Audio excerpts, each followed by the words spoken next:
Well, you want to know what was in the box. Sorry it took so long. Just been working quite a bit. That is what is in the box. Some beautiful FI subs.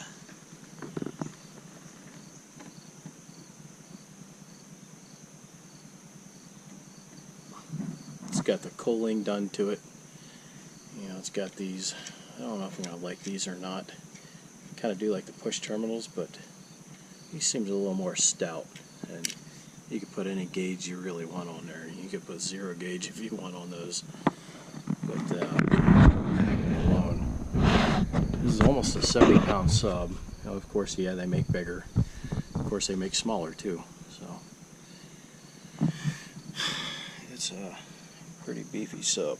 This is a 15-inch, but with a big surround and the big cone, it kind of doesn't look that way. Almost looks like a 12-inch.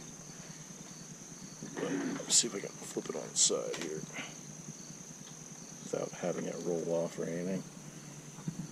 Get a better look at the coil on that thing and just the sheer size of this sucker. I've got 4 of them.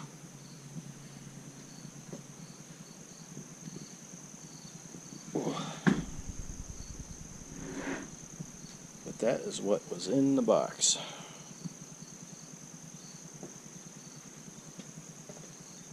Let me see if I can get a flashlight here. There we go. You see a little better in that coil. Not much better.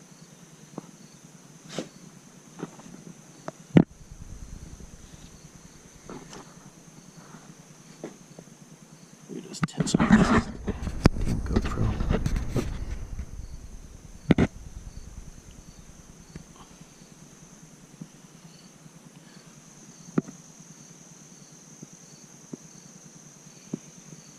Well, that's basically it. That's where I'm at so far. My other amplifier came in. That's sitting on top of the car here. It's another PPI 7K. They don't do 7,000 though, that's just a number on it. So, one amp's going to power 2, the other amp's going to power the other 2. But I don't think they're going to be enough power to really push them even close to their 2500 watt RMS, and that's a true rating. They could probably take 35 to 4500 all day long. They underrate the subs on good quality ones. So I'm probably going to get an amp per sub, which is kind of a pain in the ass. That or sell these 2 and get one big one. Who knows? But yeah, just an update on them. They are pretty neat.